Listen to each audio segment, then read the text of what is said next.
আপনার অ্যাড চলছে, টাকা কাটছে, কিন্তু তারপরেও লিড অথবা সেলস নেই। সমস্যা ফেসবুক না, সমস্যা আপনার অ্যাডে কোথাও একটা হিডেন লিক আছে। আজ আমি আপনাদেরকে এমন একটি ফ্রেমওয়ার্ক দেব যেটা ইমপ্লিমেন্ট করার পর শুধুমাত্র 10 মিনিটে আপনি বুঝে যাবেন আপনার অ্যাডের মধ্যে কোথায় প্রবলেম আছে। এখানে আমি 3টে স্টেপ নিয়ে আলোচনা করব। ফেসবুক অ্যাড কেন কাজ করে না। ফার্স্ট স্টেপ যেটা আছে সেটা হলো অফার অ্যান্ড মেসেজ। এখানে যদি আমরা দেখি, প্রথমে যেটা বলা হয়েছে অফার ক্ল্যারিটি চেক। আপনি যে অফার মানুষকে দিচ্ছেন সেই অফারটা পুরো মানুষের কাছে ক্লিয়ার আছে কিনা, আপনার অডিয়েন্সের কাছে পরিষ্কার আছে কিনা। যদি আপনার অফার পরিষ্কার না থাকে তাহলে কিন্তু এখানে রেজাল্ট আসবে না, এটা স্বাভাবিক। সেকেন্ড যেটা এখানে দেখানো হয়েছে অডিয়েন্স পেন ম্যাচ চেক। আপনি যখন মানুষকে কিছু বলছেন কিংবা আপনার বিজ্ঞাপনের মাধ্যমে আপনি মানুষকে যেটা দেখাতে চাইছেন সেখানে কাস্টমারের সমস্যা যদি ওখানে উল্লেখ না করা হয়, ধরে নিন আপনার প্রোডাক্ট এবং আপনার সার্ভিস ব্যবহার না করলে আপনার কাস্টমারের কি প্রবলেম হতে পারে, সেই প্রবলেম নিয়ে যদি ওখানে আলোচনা না করা হয় তাহলে সেল করা কিন্তু খুব মুশকিল আজকের দিনে। নেক্সট যেটা বলা হয়েছে প্রাইসিং কমিটমেন্ট। এখানে আমি অনেক বিজনেসম্যানকে দেখি যারা অ্যাড রান করে এবং অ্যাড রান করার পর কাস্টমারের কিন্তু প্রাইস নিয়ে কোনো প্রবলেম থাকে না, প্রবলেম থাকে তার প্রোডাক্ট এবং সার্ভিস নিয়ে। সে যে জিনিসটা কিনবে সেটা কিনে আদেও কি তার কোনো লাভ হবে এবং সেটা কিনলে সে কি এখান থেকে ঠকবে কি ঠকবে না, এবং সেই প্রোডাক্ট থেকে সে আদেও কি কোনো ভ্যালু পাবে কি না। অনেক কিছু কিন্তু এরকম ভয় কাস্টমারের মধ্যে কাজ করে এবং সেই ভয়গুলোকে যদি আপনি নামাতে পারেন এক এক করে তাহলে কিন্তু কোনো সমস্যা নেই। তো সেহেতু আমাদের ফার্স্ট স্টেপ যেটা আছে সেগুলোকে কিন্তু আমাদেরকে একদম প্রথম দেখতে হবে।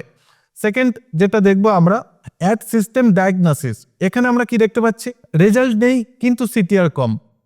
যখন এরকম সিচুয়েশন হবে তখন আমাদেরকে দেখতে হবে ক্রিয়েটিভ এবং হুকের মধ্যে কোনো প্রবলেম আছে।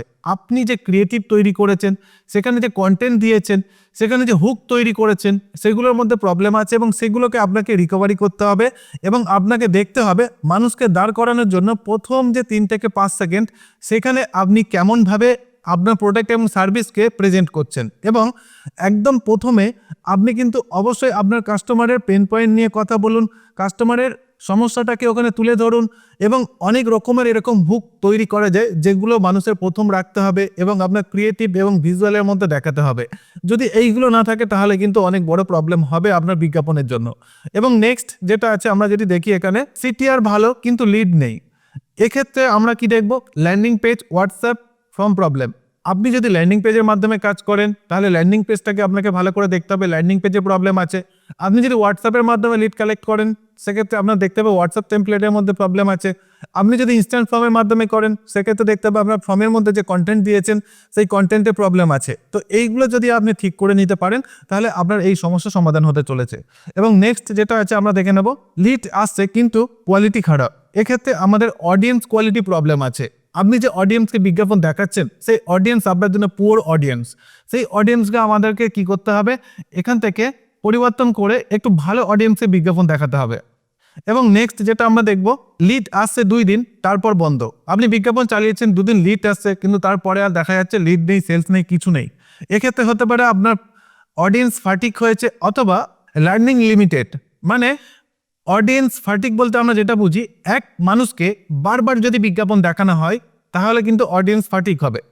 কেননা যদি তাকে বারবার বিজ্ঞাপন দেখানো হয় সেক্ষেত্রে সে বোর হয়ে যাবে এবং আপনার বিজ্ঞাপন তার প্রয়োজন নেই, সে বারবার দেখছে, তাতে করে কি হবে মানুষ আপনার থেকে নেবে না, সেক্ষেত্রে অডিয়েন্স ফাটিক হয়।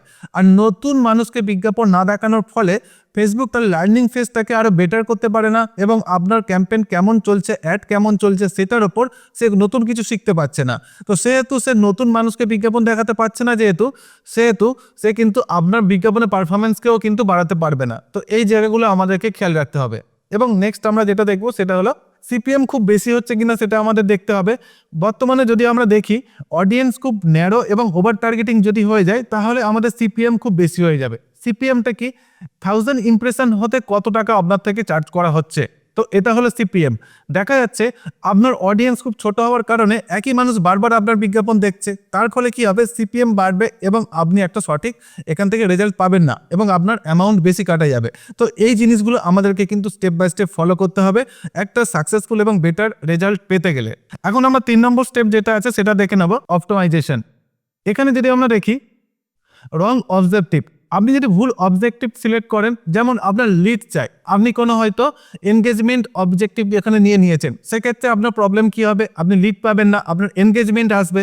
তো এইগুলো করা যাবে না। আপনাকে সঠিক লিড পেতে গেলে আপনাকে লিড অবজেক্টিভ এখানে নিতে হবে, অথবা আপনার সেল দরকার, আপনাকে কিন্তু সেলটাকে নিতে হবে। অন্য কিছু নিলে এখানে প্রবলেম হবে, আপনি সঠিকভাবে অপটিমাইজ করতে পারবেন না, অনেক কিছু প্রবলেম হবে। তো এরপরে যদি আমরা দেখি নেক্সট যেটা আছে আমাদের নো প্রপার ম্যানেজমেন্ট, আপনি যদি সঠিকভাবে ম্যানেজমেন্ট না করতে পারেন সেক্ষেত্রে অনেক প্রবলেম হবে। এখানে দুটো অপশন আমি রেখেছি, একটা হলো হোয়াটসঅ্যাপে যদি আপনি কাজ করতে চান হোয়াটসঅ্যাপের মাধ্যমে, সেক্ষেত্রে হোয়াটসঅ্যাপে মিনিমাম 3টে কোশ্চেন আপনাকে রাখতে হবে। যখন আমরা হোয়াটসঅ্যাপ টেমপ্লেট বানাই তখন ওখানে কোশ্চেন অ্যান্সার রাউন্ড আমরা একটা দেখতে পাই এবং ওখানে আমরা কোশ্চেন অ্যান্সার রাখতে পারি। তো সেক্ষেত্রে আপনি যদি কোনো কোশ্চেন অ্যান্সার না রাখেন, মানুষ কি করবে, সরাসরি আপনাকে লিড দিয়ে দেবে। তো সেক্ষেত্রে কি হবে, ওই মানুষগুলো আপনার জন্য প্রপার হবে না। বেশিরভাগ ক্ষেত্রে দেখা যাবে কেউ বলবে ভুল করে হয়ে গিয়েছে, কেউ বলবে আমি বুঝতে পারিনি, কেউ বলবে আমি করিনি। এই সমস্ত প্রবলেমগুলো কিন্তু আপনাদের সামনে আসবে। তো এক্ষেত্রে আপনি যদি ওখানে কোনো কোশ্চেন অ্যান্সার রাখেন, সেক্ষেত্রে কি হবে, ওরা ভালো করে পড়বে, দেখবে, বুঝবে এবং তারপরে অ্যাকশন নেবে। তো যখন তারা জেনে বুঝে অ্যাকশন নেবে, সেই লিডগুলো আপনার জন্য কিন্তু জেনুইন হতে পারে। এবং নেক্সট যেটা আমরা দেখছি ফর্মের মাধ্যমেও যদি করি, সেখানেও কিন্তু আমাদের লিড বেস কোশ্চেন ওখানে তুলতে হবে এবং রাখতে হবে, যেটা দেখার পর মানুষ দেখবে এবং নিজে থেকে অ্যাকশন নেবে। তাতে করে কি হবে, লিড আমাদের জন্য একদম জেনুইন আসবে এবং আমরা এখানে অপটিমাইজেশন এবং ট্র্যাকিং অনেক বেটার করতে পারবো এই সমস্ত কারণগুলোর জন্য। এবং আমরা যে লিডগুলো এবং সেলগুলো পাবো সেগুলো কিন্তু একটা প্রপার হতে চলেছে।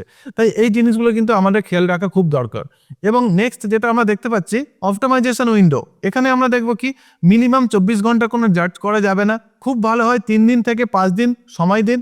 তারপর আপনি এখানে যদি কোনো রকম কিছু চেঞ্জেস করতে চান, কোনো রকম অপটিমাইজ করতে চান, সেগুলো করুন। কিন্তু অবশ্যই আপনাকে একটা মিনিমাম বাজেট নিয়ে কাজ করতে হবে। আপনার বাজেট যদি ডেলি 100 টাকা থাকে, ডেলি 150 টাকা থাকে, সেক্ষেত্রে 3 দিন থেকে 5 দিনে ফেসবুকে লার্নিং করতে কিন্তু একটু সময় হতে পারে।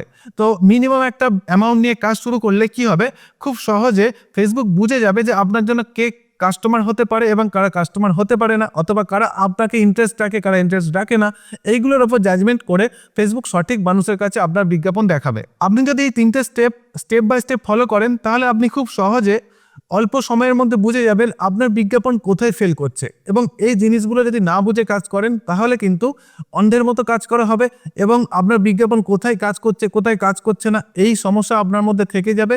আপনি ধরতে যদি না পারেন কোথায় সমস্যা হচ্ছে, তাহলে আপনার কিন্তু একই সমস্যা বারবার হতে থাকবে। তো আজকের এই ভিডিওটা যদি আপনাদের ভালো লেগে থাকে, অবশ্যই কমেন্ট বক্সে লিখে আমাকে জানাবেন এবং তার সঙ্গে অবশ্যই লিখতে ভুলবেন না আপনার সঙ্গে কোন কোন প্রবলেমগুলো হয়েছে এবং আপনার বিজ্ঞাপনে কি রকম প্রবলেম এসেছে। দেখা হচ্ছে নেক্সট ভিডিওতে। প্রত্যেকে ভালো থাকবেন, সুস্থ থাকবেন।